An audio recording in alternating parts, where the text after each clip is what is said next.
Oh yeah, baby. Yeah, we back with Scary Hour, baby. Y'all already know what time it is, baby.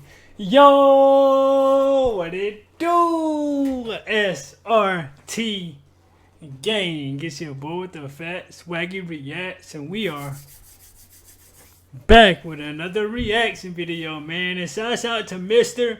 Ballen, man. Like, y'all already know what time it is here, bro. Like, this is about to be a banger. Like, you know, like, this is one of the best, like, stories telling channels on YouTube, bro. So you know we gotta go ahead and spin the block on Mr. Ballen. Yes, I know I'm a couple days late, but better late than never. You know what I'm saying? But we finna go ahead and check this out. The scariest surgeon on earth, bro. Like, share, comment, subscribe, gang. I'm on my way to 100K. Let's get into it, bro. Like, we're only what like 80 subs away or something from like reaching what 48. So, man, I'm greatly appreciated, man, for every single one of you guys that's subbing up to your boy every single time I upload, man. I mean, and just watching, like, some of the old videos as well, man. Like, 'cause there's definitely some bangers on this joint, yo. So, without further ado, man, let's go ahead and get into it. Again, like, shouts out to Mr. Ballen. Let's go. In 2019, a family of four moved into a new house in a quiet suburb in Hawaii. They loved it until they discovered the dark secret their house held. This story is easily one of the spookiest true stories I have ever come across. But before we get into today's story, if you're a fan of the strange, dark, and mysterious delivered in story format, then you've come to the right place, because that's all we do, and we upload once a week. So, if that's of interest to you, when the like button calls your restaurant to place a very long and complicated order for delivery, let them finish in their entirety before telling them they are outside of your delivery range. Also, please subscribe to our channel. That is so, like, bro. That'd be so annoying, bro. Just taking that whole order, and then the person on the phone just like pissed off because you're not even. Yeah, bro. I'll be pissed. Before telling them they are outside of your delivery range. Also, please subscribe to our channel and turn on all notifications so you don't miss any of our weekly uploads. Okay, let's get into today's story. Let's go, baby.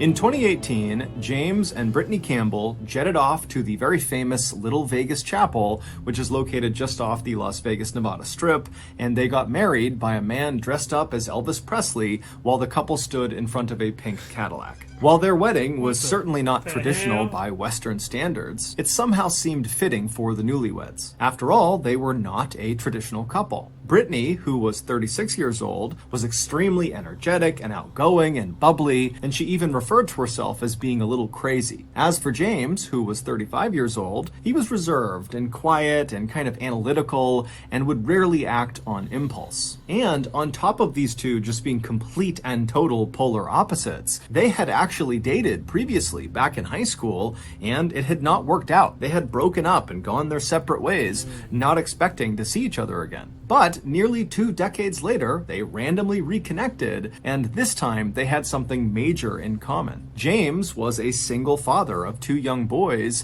and he was desperately looking for a partner to not only share his life with, but someone who would come in and help him raise his kids. Right. As for Brittany, she too was single, and she really wanted to be a mother. And so the timing of their reunion was perfect. A year after the wedding, James, who was serving in the US Navy, was given orders to spend a couple of years working out of a naval base in Hawaii. So the family of 4, along with their little cat named Mr. Franklin, packed up all of their things and left the mainland of the United States, and they landed in Honolulu, which is the capital of Hawaii. The family would move into a modest 2-story home located just a couple of minutes drive away from the airport. The house was located at the end of a cul-de-sac in this very quiet and safe neighborhood that really didn't look like the type of neighborhood you would expect to see on a beautiful Hawaiian island. It really just kind of looked like typical American suburbs with all these cookie-cutter 2-story houses right up next to each other on either sides of the road, and out front everyone's got a white picket fence. But for the Campbells, who had never lived in Hawaii before and were used to living on mainland America, it was actually kind of nice to move into this neighborhood and have it look kind of familiar. And so before long, the Campbell family loved their new Hawaii house. That is, until they learned their house had a dark secret. It all started in June of 2019, so not long after the Campbells had moved to Hawaii. Brittany, she had to go into the garage to get something. Now, their garage was attached on the left side of their house if you were looking at their house from the street, and there was a door on the first floor of the house that led into the garage. And so Brittany, she walked across the first floor, she opened that door in the house, she went into the garage, she flipped on the light switch, and what she saw all over the garage made no sense to her. They still had a bunch of moving boxes that they had not unpacked since they'd only been in Hawaii for a matter of weeks. And so all these unopened boxes, they had just kind of stacked up inside of the garage. But when Brittany had turned the lights on and looked into the garage, she saw nearly all of those boxes had been toppled over, and lots of the contents inside of these boxes had spilled out onto the ground. But even more bizarrely, it looked like it wasn't totally haphazard. It looked like someone had intentionally kind of sifted through the boxes and taken out random objects and put them into strange piles that didn't make any sense. The objects were not alike. Or they had taken the objects and kind of stood them up in these strange arrangements, almost like they were being laid out for a garage sale. And so Brittany immediately just turns around and she leaves the garage, she goes to the other side of the house and she gets her husband, she brings James back and he looks inside, he's just as shocked as she is, and the two of them immediately just go into the garage and begin looking through all of the stuff to see if anything is missing. Now, it was pretty difficult to tell if something had been stolen, but they did have some valuable stuff that was in those boxes that had been pulled out and was lying on the ground, and that wasn't missing. And so that was a pretty good indication to James and Brittany that this wasn't a robbery. And so the only other thing they could think of would be that their two young sons must have come in here and been goofing around and pulled the boxes over, and so this is their doing. But when the parents confronted the two young sons, they said they didn't do it. Brittany believed them. Yeah, like, this is weird right here, bro. It's just like, what the hell is going on right now? The parents confronted the two young sons. They said they didn't do it. Brittany believed them, but James didn't necessarily. He thought they could be lying about it, and if they were telling the truth, then, maybe one of their pets had gotten into the garage and caused all this chaos. They had purchased a dog when they got to Hawaii, so they had a cat and a dog. And so James was just being very dismissive of this whole garage incident and not taking seriously the fact that Brittany was really spooked by this. But regardless of how the family members felt about the garage incident, they all just kind of moved on because there really wasn't anything to do except pick the garage up and continue on. About a week after the garage incident, Brittany was home alone one morning getting ready. She was sitting in the master bedroom in front of her mirror and she was applying eyeliner, and she had a YouTube video playing some makeup tutorials. And as she's applying the makeup, she suddenly hears the front door downstairs slam shut. She almost pokes her eye out with her eyeliner. She's so startled by the sound of it. And she immediately pauses her YouTube video and she calls out for James and her sons, believing they must be home and somebody slammed the door. But when she calls out, she gets no response. Now, immediately, Brittany is going through all of these different rationalizations like, okay, maybe James and the boys opened the door, they got something or put something in the house, they slammed it and they left. And so that's why they didn't hear me call their name. But she couldn't help but feel like something was wrong. She's also thinking about the garage incident, which really never left her. She pretended like she had moved on, but really she hadn't. And so she stands up and she begins walking towards the open door that led out into the hallway.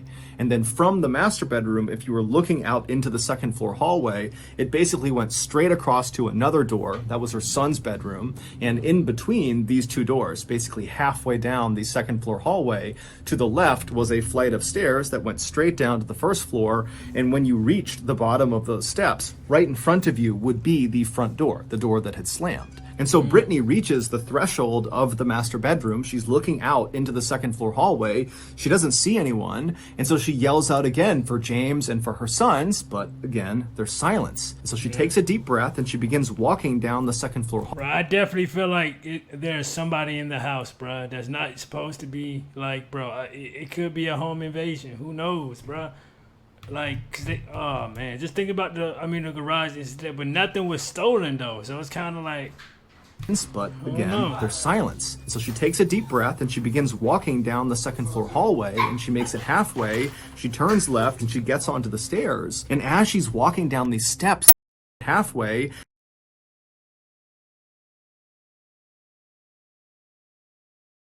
So she takes a deep breath and she begins walking down the second floor hallway. Bella. She makes it halfway, she turns left and she gets onto the stairs. And as she's walking down these makes it halfway. So she takes a deep breath and she begins walking down the second floor hallway, and she makes it halfway, she turns left and she gets onto the stairs. And as she's walking down these steps, the house is eerily quiet, and she's got this growing sense of dread inside of her, and she's kind of quietly calling out for James and her sons, but it's totally quiet. And she Oh nah, bro. It's something. What do you want? Something's going on, bro. Want a job that I Something's don't going on, hate? bro. And it's not good. Want to do something? She gets to the foot of the stairs, she kind of scans around her, she doesn't see anyone, and then she walks to the front door, she flings it open, expecting, hoping to see James's car in the driveway, or just see some indication that her husband or her sons had been there or were there. But when she opened that door, James's car was not there. There was no sign of anybody in the area. It was just her. And so with her heart racing, she shut the door, she locked it, and then she walked all around the first floor, checking every window, checking every door, making sure everything was locked. She went upstairs, she did the same thing, checking every room, every closet. There was no one in the house with her, she was sure of it. And so she went back to her room thinking to herself, what do I make of that? How do I reconcile the fact that I clearly heard the front door slam, but no one's here? And so Brittany would eventually leave the house and go about her day. And then that evening, she would come back home and her husband and her sons would be there.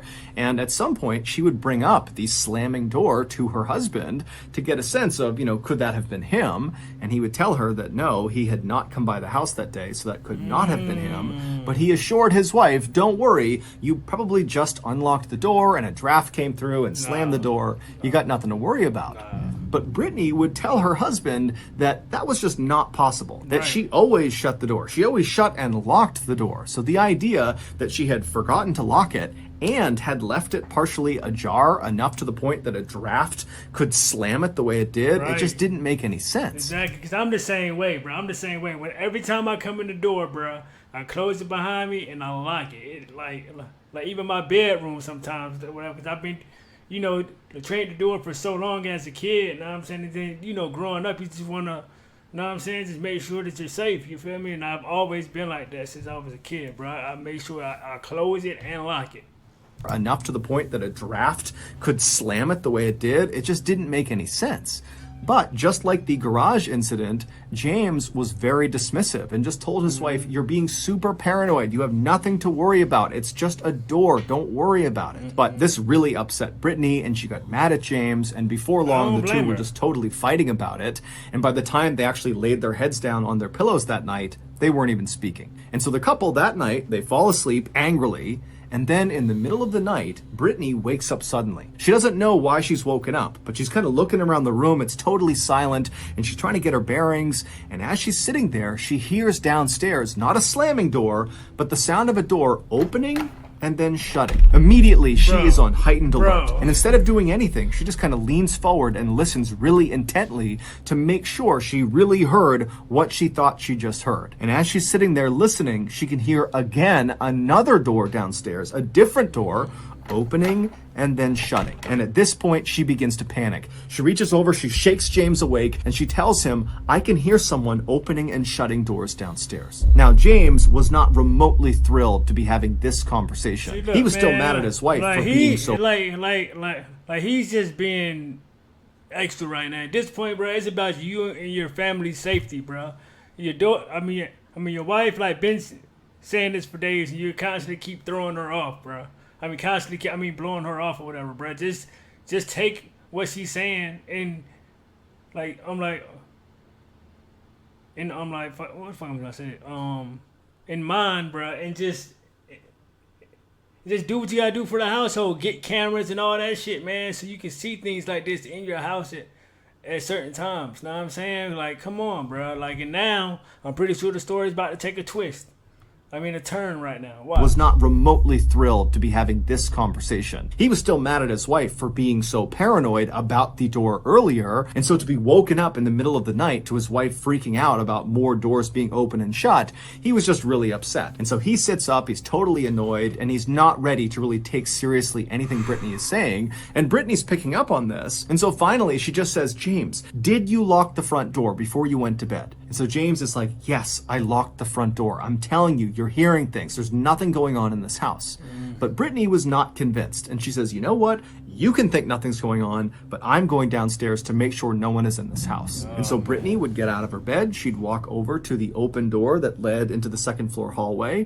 And as soon as she looked out, she didn't see anything. She didn't hear anything. And so very slowly, she began walking down the second floor hallway until she reached the top of the stairs. And at that point, she turned and looked downstairs into the pitch black first floor. She was terrified, but she knew she had to go down there to make sure her family was safe. So down the stairs she went. And when she got to the bottom of the stairs, she saw right away the front door was unlocked. Brittany's thinking, you know, why would my husband tell me he locked the door if it's not locked? And so then Brittany's thinking, okay, my sons must have gotten out of bed and they must have unlocked the door. That's what I'm hearing. I'm hearing these doors opening and shutting because my sons are down here somewhere and they're the ones causing all this noise. And so Brittany kind of felt relieved for a second because this seemed like what must be going on. But after locking the front door and then searching the whole first floor, she didn't find her sons. And then when she went upstairs again and went into her boys' room, she found both of them were fast asleep in their beds. And when she shook them awake, they showed no sign of having been awake recently. They were totally groggy and could not have been running around the house just minutes earlier. And so now Brittany is terrified. She tucks her boys back in and she tells them, you know, everything is fine. But then she hustles back over to the master bedroom with her husband and she tells James, the front door was unlocked and our sons were fast asleep. It couldn't have been them. But James continues to be very dismissive, telling his wife, you are totally overreacting. Now this dude's starting to piss me off at this point, bro. Like, what more do you need to know? Oh my Lord, bro. This is... You're being paranoid. You're just hearing the sound of those doors because you're scared. There isn't any doors slamming in the house. And as he's saying this, their back sliding door downstairs that led to their backyard suddenly slammed open and then slammed shut. And as soon as this happened, James, who had been so dismissive and totally skeptical, he instantly changed. He looked at his wife, okay. Now you're ready to be all my... okay. Well, you see what I mean? said, you stay right here. And he that shit is crazy, bro. Like, bro, that is wild to me, bro. Like, what the hell is... yeah, now you a believer, huh? jumped out of his bed and he ran out of the bedroom. A few minutes later, he would come back into the master bedroom and he would tell his wife that, yeah, you know, the back door, it was unlocked, but it was shut. You know, I'm sure you just forgot to lock it, and the same draft that is opening and shutting doors, you know, probably opened and shut the back door too. So we got nothing to worry about. You know, the house is locked right now. Let's just get in bed and go to sleep. And at this, Brittany is incredulous and she says to her husband, you gotta be kidding me. There is something weird happening in our house. Doors are opening and shutting. We had that thing with the garage. You can't act like nothing is happening. And this, in turn, turned into a big fight. And so before long, the parents weren't even talking about who opened and shut the doors downstairs. They were just fighting with each other. And then eventually, they were just so tired that they gave up and they both went to sleep. For the next few weeks, nothing happened inside of the house. Brittany, though, continued to obsess over who or what had been causing those doors to open and shut, and then also, you know, what happened in the garage, what caused all that stuff to fall out and wind up in these strange arrangements. Meanwhile, James continued to be unbelievably dismissive and did not want to talk about the potential for something strange happening in their house. But something strange would happen to just James without Brittany around, and that would be the first time that he would get really spooked. Oh, really? Let's go. Today's video is sponsored by NordVPN. Now, I know what you're thinking. This is probably just another ad for cheap cigarettes for my pet dolphin. But no, it's not. Don't worry. This ad is for all my good, honest, hardworking people that just want to kick back to the story. Gotcha. It was a couple of weeks after the nighttime door slamming incident, and James, he was alone at his house. It's the middle of the day, and he decided he would just play the piano. And so he moved to his piano in the living room, which is on the first floor. He sat down and he began playing. And then after a little while, he started to feel like he was being watched. And it got to the point where it was so uncomfortable, he had to stop playing and actually look around and make sure he really was alone. And when he did that, he noticed out the window to his right, which led into the side yard, that there was clearly a figure standing in the window outside looking in with its arms down. But there was a curtain over the window, and so all he could see was this shadow figure standing at the window. And so James is immediately startled, and as soon as he reacted to this figure, the figure suddenly starts moving towards the back of the house. And so James, he gets up and he rushes over to another window that looked into the backyard, and he looks outside and there's no one there. And then he goes back to the window he originally saw the figure in, he opens it up, there's no one there. And so James would ultimately tell himself that, okay, that must have just been some nosy neighbor that heard the music, they came over and they noticed that maybe I saw them and they ran off before I could see them. And so that's what it was.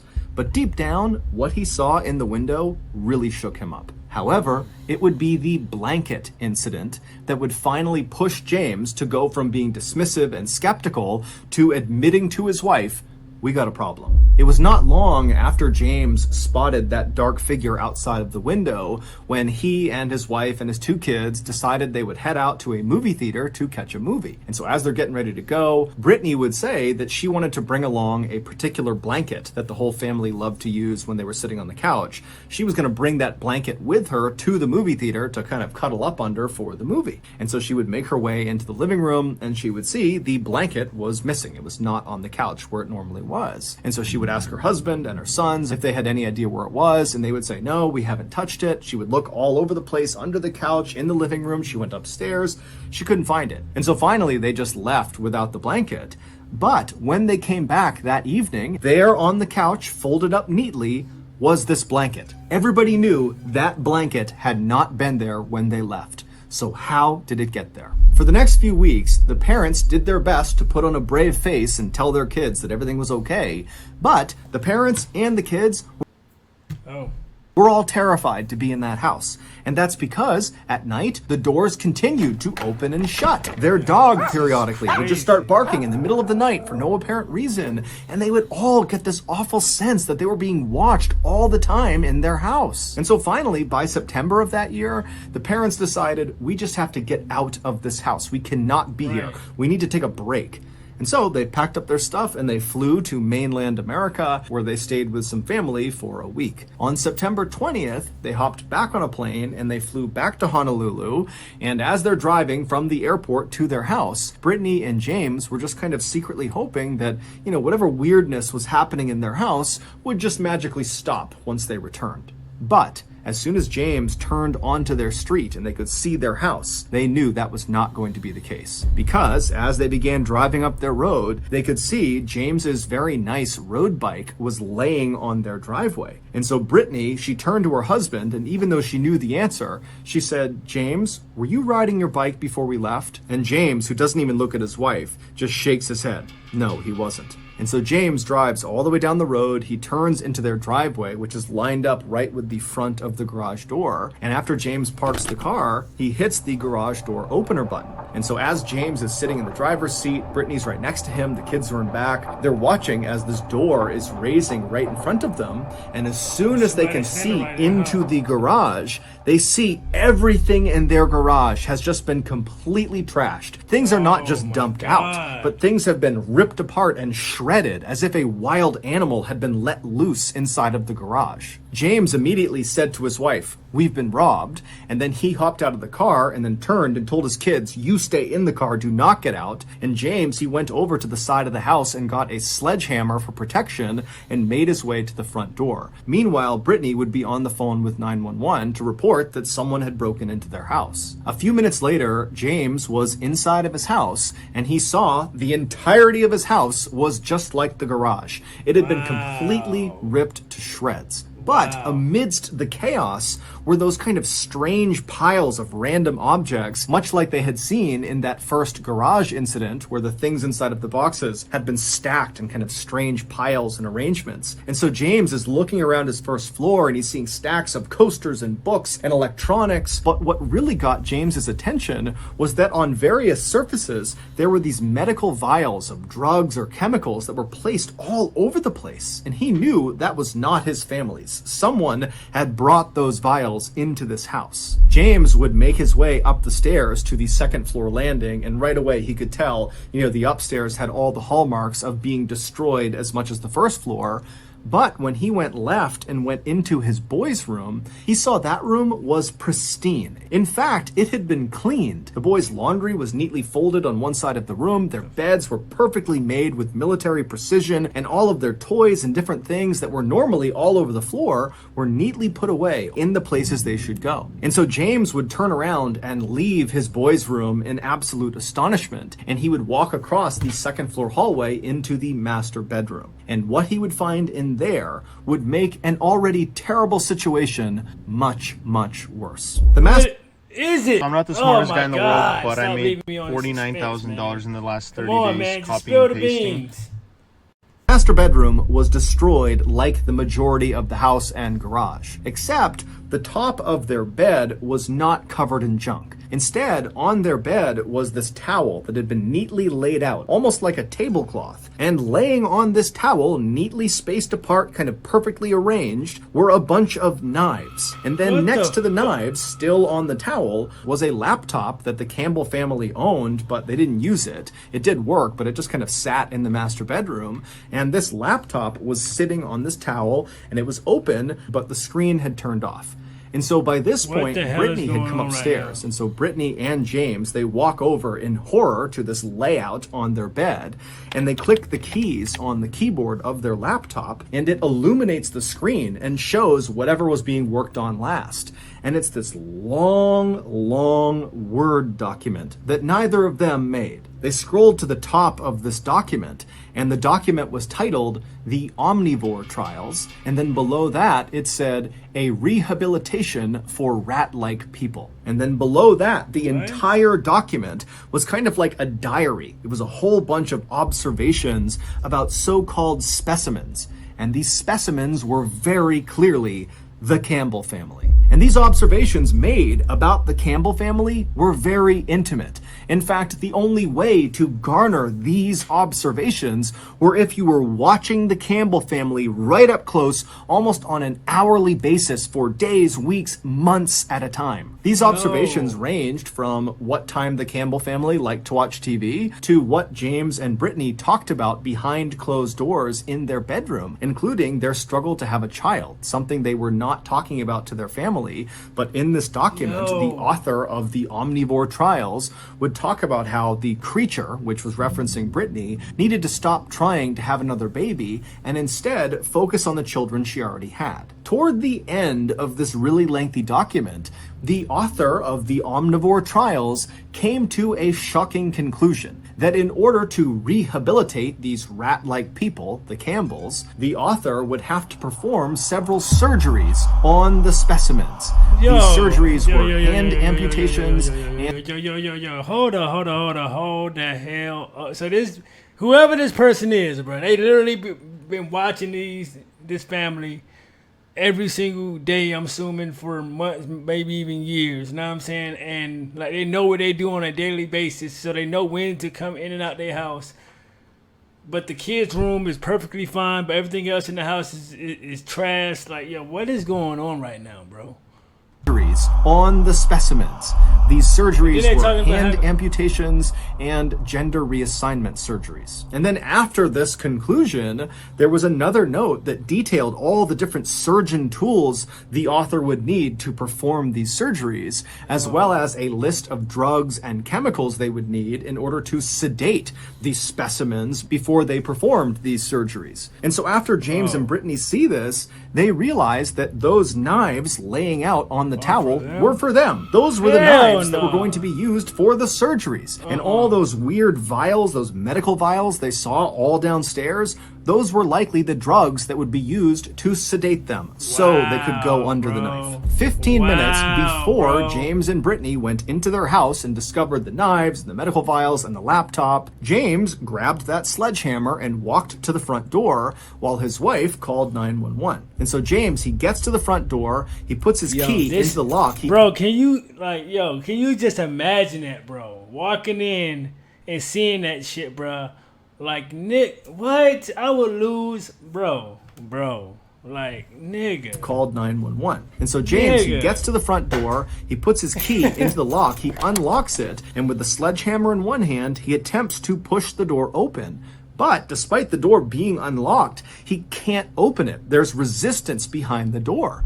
And so James kind of gets down and he presses as hard as he can into the door with his shoulder until finally it opens up just a crack and James can see into the house. And so James, as he's pressing the door barely open, he's staring into this crack, trying to make out what's going on inside of his house. And then suddenly a set of eyes meet his from behind the door. And before James can do anything, this man that is standing inside of his house says to James, "This is not your house." And then proceeds to push the door shut on James. James, in an adrenaline-fueled fury, smashed the door open, grabbed this guy, and yanked him out of the house and threw him onto the front yard. And then James, with his sledgehammer, would stand in front of this guy between him and his kids and his wife, and he would say, "If you go anywhere, I'm going to have to attack you with this." Facts. But the intruder, this guy, whose name was Ezekiel Zayas, he was a 23-year-old young man, he would just stand on the Campbell's property, staring directly at James, unblinking. And then a couple of minutes later, the police would show up and Ezekiel would not put up any fight. He would be arrested and he would be taken away. It was after he was gone that James and his wife would actually go into their house and they would see the state it was in, and they would go upstairs and they would discover the knives and the laptop. It would turn out months earlier, Ezekiel had apparently found a way to sneak in and out of the Campbell's property. And so around the time they had moved in, Ezekiel was living there as well. He was mostly living in the crawl space above the second floor bathroom. And then whenever he was able to, Ezekiel would climb down out of this crawl space and he would go and observe the Campbells. And this was not just at night. Based on some of the observations inside of Ezekiel's Omnivore Trials document, clearly he was watching the family in the middle of the day too. Also, based on these observations in this document, it was pretty clear that Ezekiel was getting ready to actually carry out these surgeries on the Campbell family, meaning the Campbell's decision to go on vacation when they did could very well have saved their lives. Facts. And if there was any question as to whether Ezekiel could have actually carried out that level of physical harm on another human being by carrying out those surgeries, well, after he was Can arrested... you just imagine, bro, if they would have stayed there, bro, he could have literally just drugged them for one out the gate and then slowly did the... Bro. That shit is crazy. So thank God that they was able to go on fucking vacation, bro. They literally saved their life by doing that, bro. Harm on another human being by carrying out those surgeries. Well, after he was arrested for what he did to the Campbells, while he was in jail, he beat his cellmate to death. Allegedly, although a guard literally walked in and saw Ezekiel punching and kicking and beating this guy, and then he died. But technically the trial is not over, so it's allegedly. Ezekiel is currently in a state hospital, and they are trying to determine if he is fit to stand trial for what he did to the Campbells and for what he did to his cellmate. Even though it might be self-explanatory at this point in the video, it's worth pointing out that we have no idea what Ezekiel's motives were for why he did the things he did to the Campbell family, or what he was looking to achieve with the so-called Omnivore Trials. We also don't know why he allegedly killed his cellmate. As for the Campbells, this whole experience was so traumatic that they did not stay at their Hawaii house. They moved, and as of today, their whereabouts are unknown. I don't blame them at all, bro, because that shit could have been terrible. That shit could have been really... Could do it if you got something out of today. I mean, that shit could have been really, really, really terrible, bro. And just thank God that this guy is behind bars. And I don't think he should get out because, yes, the Campbells got away, but he could possibly do this to a whole nother family. Know what I'm saying? The same exact thing, but this time he might be successful if you guys let this guy back out in the community, man. Like, seriously, man. So seriously, man. Like, every night, like, you guys make sure your doors are locked, bro. Windows are locked. Everything is locked up, bro. If you got a security system, arm it right away, man. Because listen, man, like people nowadays literally are literally crazy as hell, bro. Crazy as hell. Be doing things to children, this, that, and the third, bro. All that shit, bro. Like, please take care of yourselves and your families, man. Make sure you guys are well protected.